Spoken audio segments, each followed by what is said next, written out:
Ladies and jellyfish, welcome back to A.S.K. Since Teenage Mutant Ninja Turtles Mutant Mayhem just dropped in theaters, why don't we go through and rank all 5 animated TMNT movies right now. This includes TMNT 2007, Turtles Forever, Batman vs. TMNT, The Rise of the TMNT Movie, and Mutant Mayhem. Let's go! I've never been a big fan of Rise, and even dating back to when it first aired in 2018, I knew it wasn't anything special. So all in all, I think this show has a long way to go before it's even a good show. Make of that what you will. There's a lot of room for improvement because of the big changes they made in the franchise, and I hope they improve a lot. Even back on my prepubescent days, I still knew what was up. I'll be ranking all 4 animated TMNT shows in another video that's a long time coming, but Rise is easily the worst among them. They just changed so much about the TMNT formula, and while they did pull off slightly better than you'd expect, it's still pretty insulting to sit through. I don't know, maybe I'm an old fuddy-duddy, but I legitimately can't sit through a show made after 2016 for whatever reason. Anyway, the show came out on Netflix in 2022 to cap off the series on a decently high note. I actually like this movie in a lot of aspects. Directed by Andy Suriano and Ann Ward, Rise of the TMNT, the movie, delves into a post-apocalyptic world that sends Casey Jones back in time to attempt to change the past and alter the future. As the Krang invade Earth, it's up to the Turtles, Splinter, Casey, and Reipl to seal this key that opens up the Krang portal, while Leonardo grows as a character and learns to work with his brothers. While the plot is actually pretty original and fresh, I gotta say, Leo in this one feels super flanderized from start to finish. In the beginning of the film, he's just super childish to the point of annoyance, and none of the characters seem to do anything about it. At least in the other shows, Raph is hot-headed enough to smack Leo upside the head once in a while. Here, no one tells him off and he's just a second Mikey. This is another reason I hate Raph being the leader character, because it creates a void of characterization within Leo that molds him into either a lifeless shell of a character, pun intended, or just a second Michelangelo without the charm.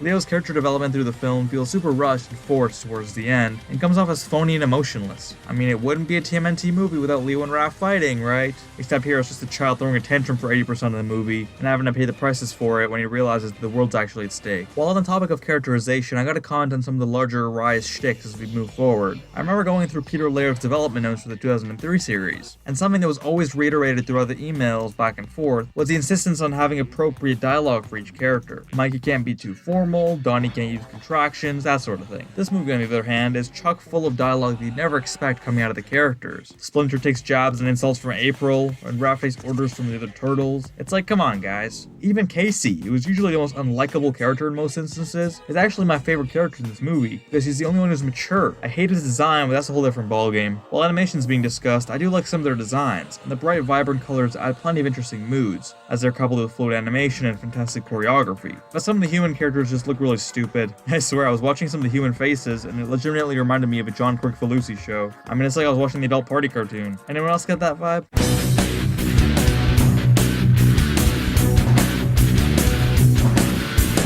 I saw this movie in theaters the first day it came out, and I gotta say, before I talk about the movie itself, the treatment I got in the theater was pretty damn cool. I got this little pamphlet full of pictures of the Turtles, some behind the scenes stuff, the history of the franchise, and some comic book covers in the front. All color too. I was honestly not expecting anything like that going in, so needless to say, that was pretty cool. Now for the movie. There'll be about as much spoilers in this review as you know watching the trailers, so just take everything I say with a grain of salt. This movie was a handful to say the least. Starting off with the good, I think this movie looks phenomenal. I was too lazy to watch any behind the scenes while writing this, but I can't really tell if it's 2D animation or 3D or stop motion or some mix of them. It's probably 3D, but it's honestly tough to tell. The colors are phenomenal, the camera movements are dynamic, and the characters all look pretty good. This style I can get behind. I just don't know why every character is so tiny. Like, why do the Turtles have to sound like toddlers, besides the fact they would sell more toys? And why is Reipl built like Tupi from Tupi and Binu? Guess we'll never know.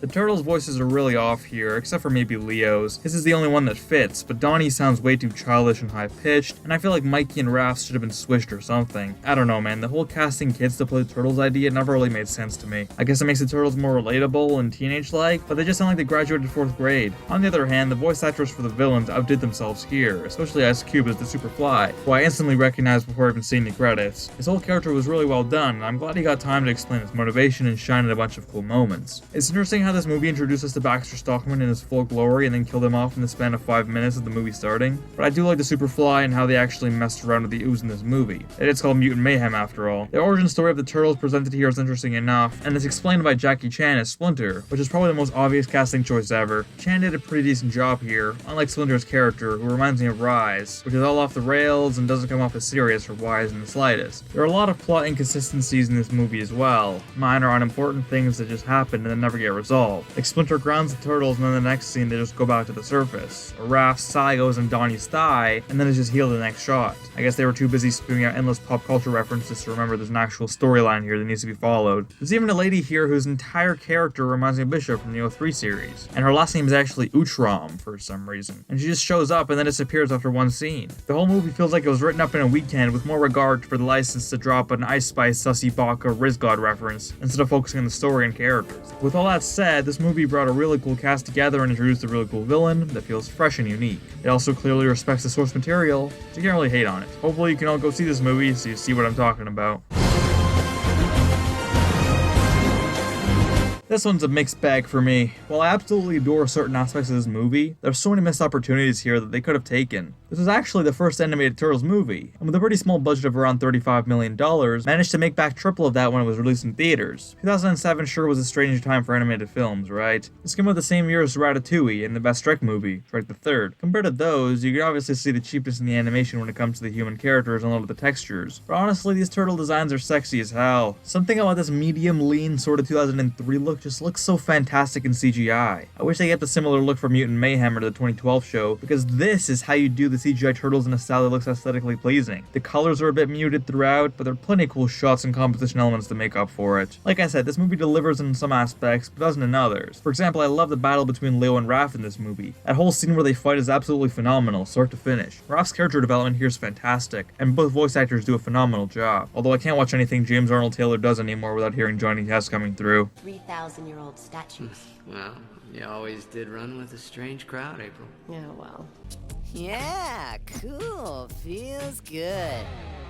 I wish we got more of this Raph versus Leo drama, but instead the plot is about some rock monsters or some shit. Why were these characters even in the Turtles universe? Cry and the Foot are here, but they serve no real purpose, and it just makes me wish Shredder could have been here. Winters is a forgettable villain, and the movie has to end with the portal that goes to the sky, because that's never been done before. To be fair, this movie was one of the first to do that concept, but it still makes me angry to see such a painfully overused trope be implemented here. Didn't they also rehash this idea in one of the Michael Bay movies? Anyway, the writing of this movie is fantastic. Kevin Munro did a great job on both writing and directing this one, because the dialogue here is amazing. There's so many clever quips and jokes, and it's clear it was written by a guy who actually gets dark humor and adult jokes, and doesn't just use them to be edgy. Did you turn the computer on? Have you plugged it in? Yeah, that would help.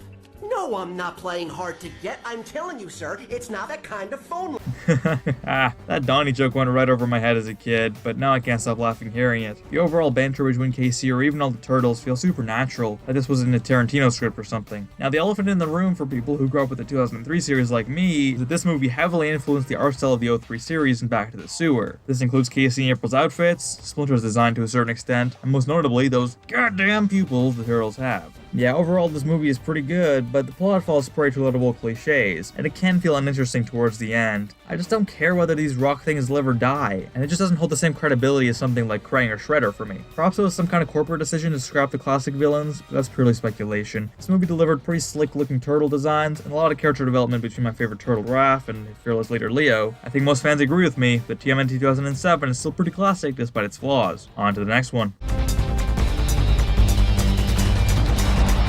This movie legitimately blew my mind when it came out. I never realized you could actually do something like this and make it so spectacular. Combining the worlds of Batman and TMNT is brilliant, and I'm so glad I was given creative freedom for once to explore different characters and a super interesting plot. You can tell a lot of nerd love went into this, and neither franchise feels underrepresented here. Batman and pretty much every single one of his villains is present here, along with Batgirl, Robin, and Alfred. We don't see Casey, April, or Splinter, but the Turtles are given a lot of time to develop and prosper here, and we get Shredder back in his full glory. Maybe quite not to the level of the 03 Shredder, but certainly better than 2012 or 87. This movie was released by Nickelodeon and Warner Brothers in 2019 and was directed by Jay Casarena, a Batman veteran famous for Brave and the Bold and The Killing Joke. This movie was released on VOD, which is one of the only downsides to it. I really wish it could have got the streaming service or even a theatrical treatment. The quality really is that good. The animation is pretty solid and all the designs are gorgeous. The level of maturity here is definitely appreciated because while it's not 100% necessary to hear the word kill or hell or whatever, or see shurikens slice open a Foot Ninja skull, it certainly makes the film feel more exclusive and less profit driven. Every character here is phenomenal phenomenal, and even among the turtles, none of them feel flanderized. Even Mikey was pretty enjoyable here and didn't feel frustrating to watch. The Batman villains all got mutated by the TCRI ooze and turned into appropriate animals to suit each one. Mr. Freeze turned into a polar bear, Joker turned into a snake, you know, the whole shebang. I absolutely love the fight scene with all the Batman villains, but the final battle with Shredder and Raj Al Ghul was even more badass. They didn't hold back with the Shredder, and the combination of him and Al Ghul felt like a match made in heaven. It's truly wild how many characters are involved here and still get enough time and attention to make each one memorable. Camaraderie between the good guys feels nice as well, and I really enjoyed the banter between Robin and Raph, or Alfred and Mikey. Overall, a lot of love went into this film, clearly, and it comes through as a fantastic crossover that takes all the right boxes.